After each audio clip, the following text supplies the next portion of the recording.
Chapter 35. Danny. Friday started with annoyance in the form of a text. Ben Worthington. If you ever need a ride to school, I go in that direction, so just I inch. Yeah, no. The last thing I needed was for Alec or his friends to see Benji texting me, so I really wished he'd forget my number.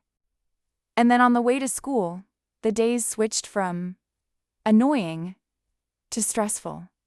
Because my dad started texting. Dad, Daniela Grace, I'd appreciate a call this evening. I'm out of time and patience. Shit. I glanced guiltily at my mom, who was watching the road as she drove, blissfully unaware of my traitorous texting. I needed to respond, especially after he'd sounded so unusually nice when I talked to him at Bryce's party. He'd been impatient for my answer, of course, but he'd also genuinely seemed like he maybe just missed me, which stressed me out because it made the decision harder. I texted, "Okay, sorry." My heart started beating faster when my phone buzzed and he replied, "It shouldn't be this hard." I jammed the phone in my bag, feeling like a jerk reading his texts while sitting beside my mom. I couldn't stop thinking about it for the rest of the drive, my hands shaking and the panic clawing at my chest, as I ran through the scenarios over and over again in my head. Do what B wants and destroy my mom and, maybe myself, foretell him no and lose the opportunity to ever get close to him. I had to go into the bathroom and splash cold water on my face when I got to school because my thoughts were getting too loud for my body to ignore. But every second I wasn't worrying about my parents. I was thinking about Alec, which made my stomach fill with butterflies. And not the fun ones that went crazy every time I thought about the kiss. No, these were the bad ones. Because I had no idea what was going on with us, or how I felt about it. Gabba bab. Did I have real feelings for him? That was a big yes. Had we had the world's most amazing kiss that definitely wasn't fake? Oh yeah, did that mean anything at all regarding my relationship with him? No idea whatsoever. Just because I liked him and really liked kissing him didn't mean that. A, he felt the same, or B, we should do anything about it.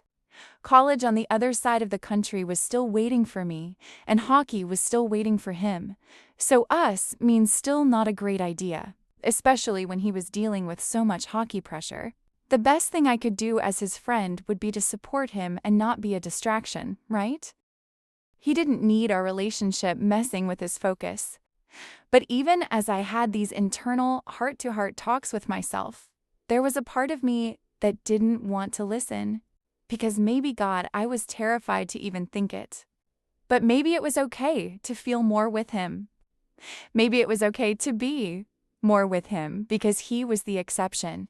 Chill out, chill out. I was overthinking everything, my nerves shredded, because in addition to my feels for Alec, I had tomorrow's section finals to worry about. Now that I knew how stressed he was and how much pressure he felt, the stakes felt out of this world high.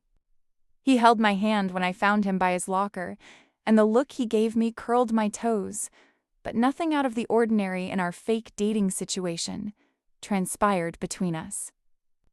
We had speech and lunch together, but the entire day was exactly as it had been before the kiss. Which, of course, drove me to distraction, wondering what that meant. I was glad when the final bell rang, because I needed a break from my own head. I rode with Alec to the Dug, where the team had a quick run-through.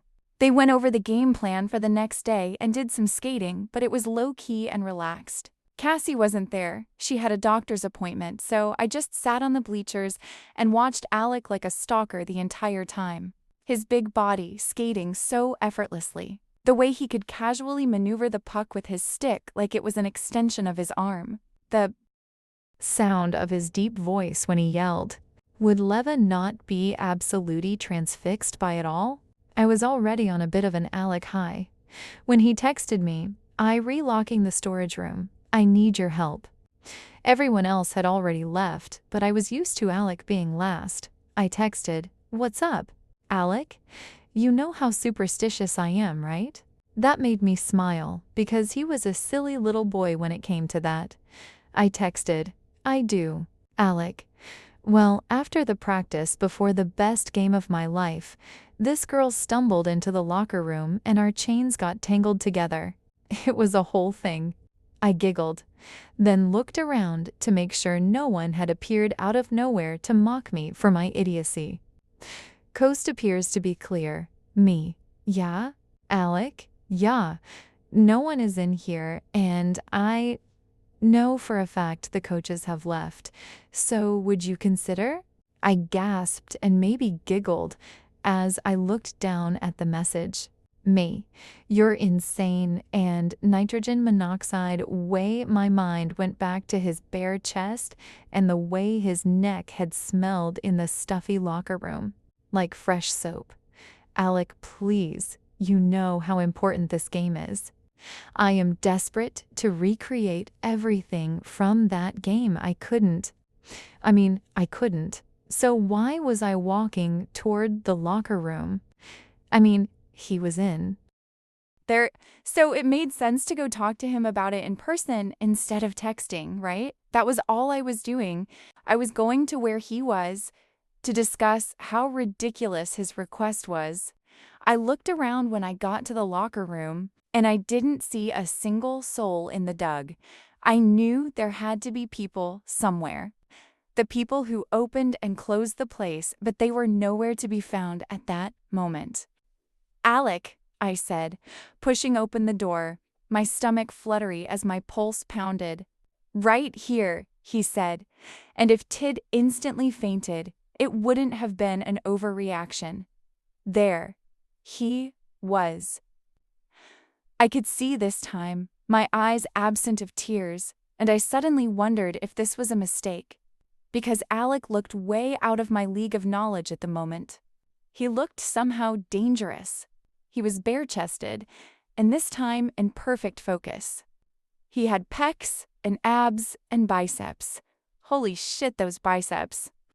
I swallowed and was grateful that he had on sweatpants this time, because I felt like I would have turned and run out of the locker room like a schoolgirl if he'd been wearing boxer briefs again. I would have spontaneously combusted I feel like this or is a melted stupid, into a dumb, puddle terrible on the floor. idea.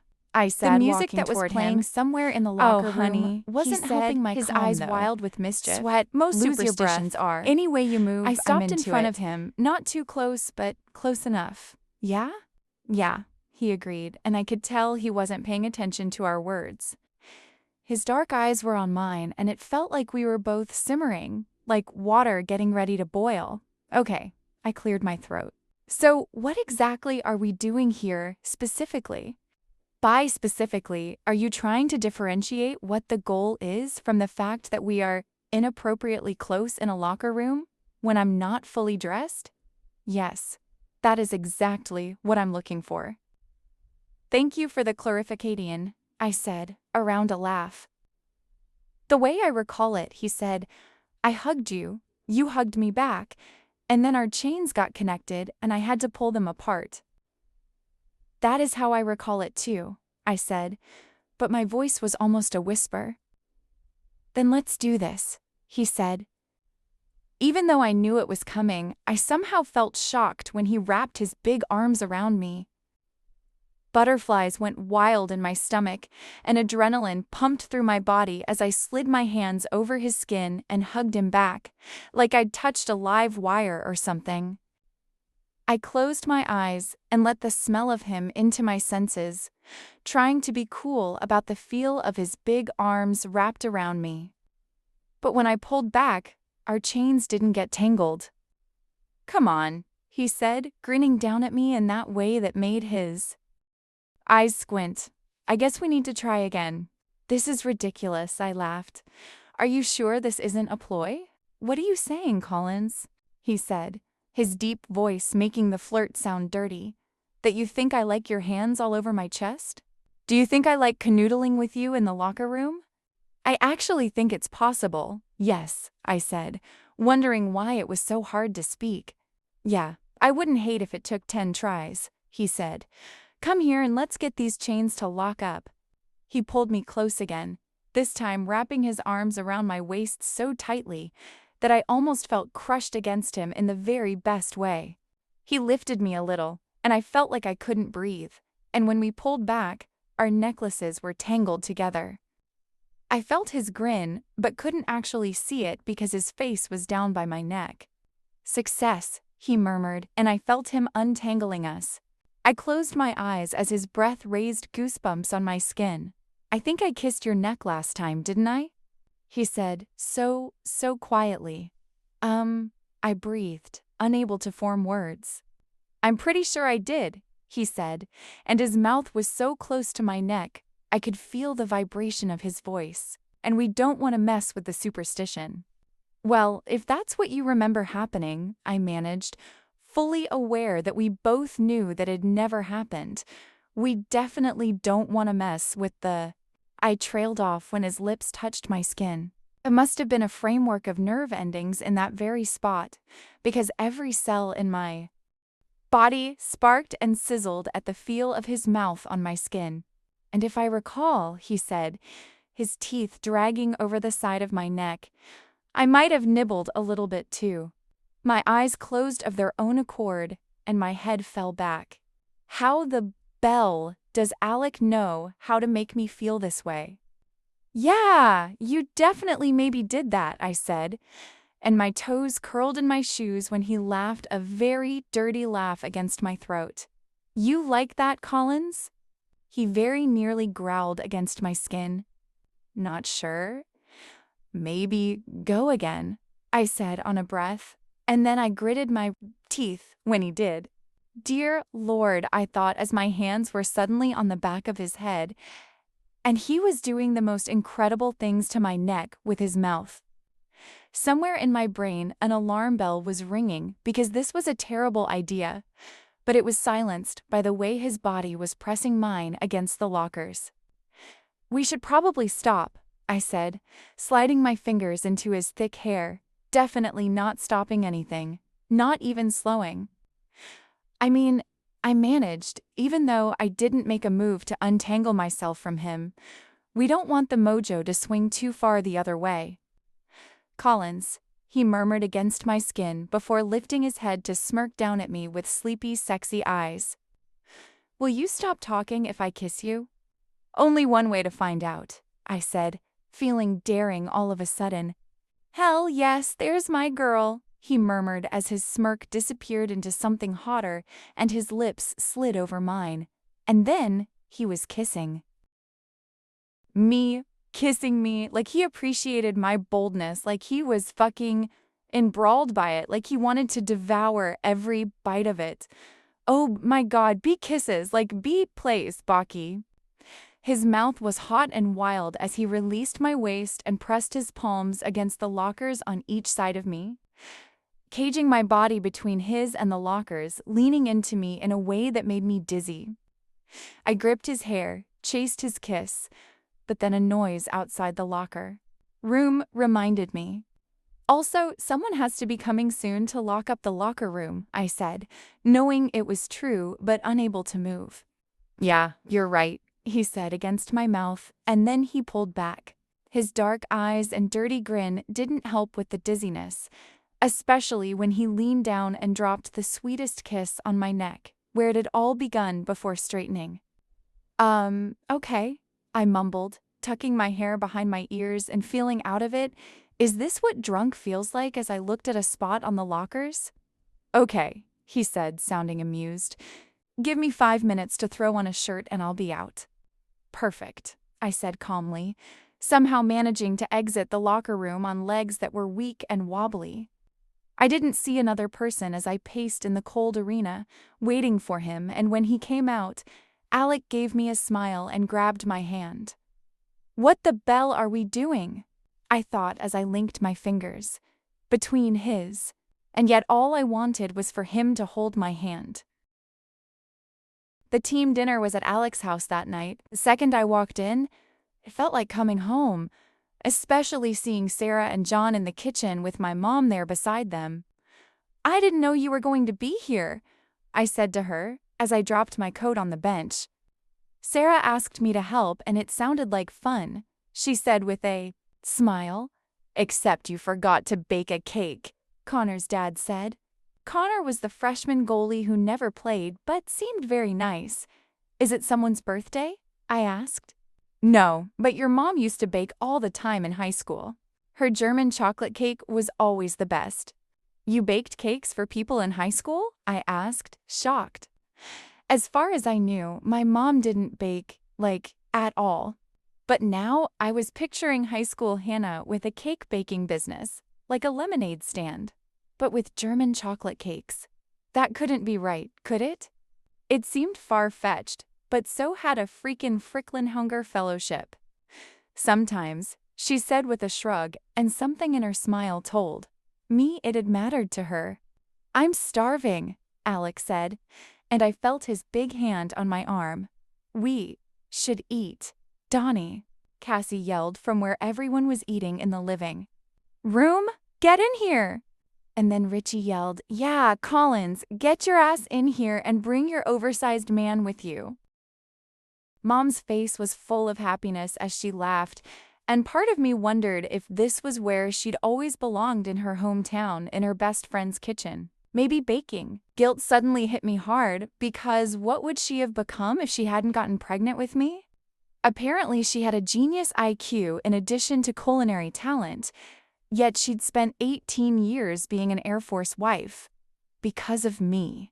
God, how could I even consider ruining her brand new happiness by leaving? I need food, Alex said, giving me a playful nudge. Can we please go eat, Collins? Fine, I said, and I let Alec lead me out of the kitchen and into the other room. And thankfully, the team dinner shook me out of that depressing headspace, as I realized that I did feel comfortable on my own with those people.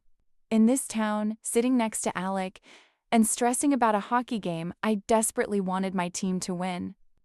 It felt like it was real, and I realized I kind of wanted it to be. Okay, listen up. Coach Osmond climbed on top of the kitchen table, and I offhandedly wondered if he'd ask Sarah or John for permission first. I don't need to remind you what tomorrow is or what it means. He started talking, and the house was dead quiet as every eye and ear in the place was on him, including mine. Southview has wanted the championship for longer than I've been alive, he said. Yet we've come up short. Every time, but not this year. This is our fucking year, boys. We've put in the work and done the time, and you are the personnel to make it happen. So let's finish our business, okay? Let's show up tomorrow, punch our ticket to the X, and get this history-making started. I had literal chills as he wrapped it up, because somehow this meant everything to every soul in that house, in that town. They had the chance to change history, to get the trophy that would match the pride of that massive wall mural, and it felt huge. You look so right here, my mom said when we pulled into my grandpa's driveway afterward.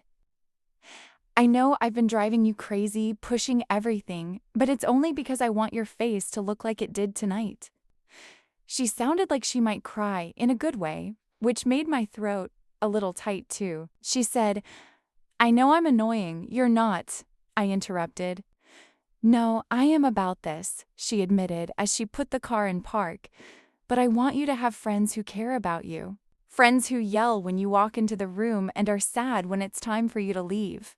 You're only 17, so I don't really care about your love life, but if you're going to date, I want it to be someone like Alec, who looks at you like he knows how lucky he is. I looked at my grandpa's house through the windshield as her words warmed me. I wish that were true. When we walked through the kitchen door, Grandpa Mick was running the blender. I'd teased about time, he said, giving us a weird look over his shoulder. His eyes were kind of twinkling like he was up to something. Were we supposed to be home earlier, Dad? My mom asked, giving me side eye like, what the bell is wrong with your grandpa? Did I have a curfew I didn't know about? Shut up and sit down, Weezus, he said. Yes, sir, she replied. All right, I said, dropping my backpack on the floor and sitting beside my mom at the table. Is this like a family meeting or something? Okay, "Don't ruin my moment of wonderfulness by being a little shit, Danny," he said with dancing eyes. Asterisk, your constant ability to not censor yourself in front of your granddaughter is always astounding to me, my mom said.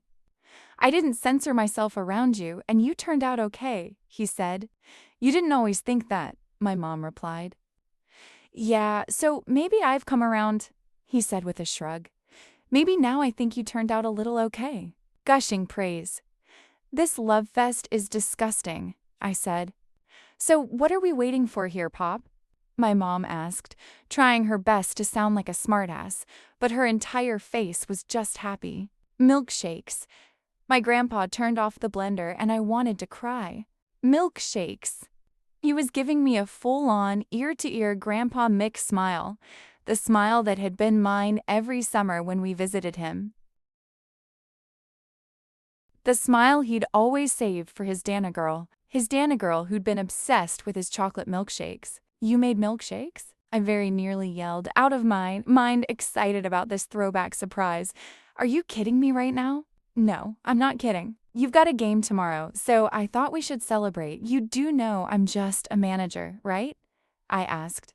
"I do, but the manager is very important. So important that I made milkshakes and bought you a present." "You bought me a present?" I pretty much did scream that time. "Here," he said, grabbing a box and tossing it onto the table in front of me. "Open it." Really, it was a medium-sized brown box, the same kind of box that usually delivered something boring like a refrigerator filter or a carbon monoxide detector. I opened the box and pulled out what appeared to be a burgundy article of clothing. But when I lifted it up, it was a Southview hockey jersey. "It's stupid that you didn't have one before now, so I had to make it right," Grandpa Mick said. I was speechless for a moment as I caught the emotion in my grandpa's expression, like he was nervous. "I love it so much," I said, my chest full and warm as I looked down at the heavy fabric, because it occurred to me that Southview kind of felt a little bit like home. No, that wasn't right. Home was too strong a word. It was more than I felt at home in Southview. That Packers bowl on the front made me think about my school and the fake friends I had there.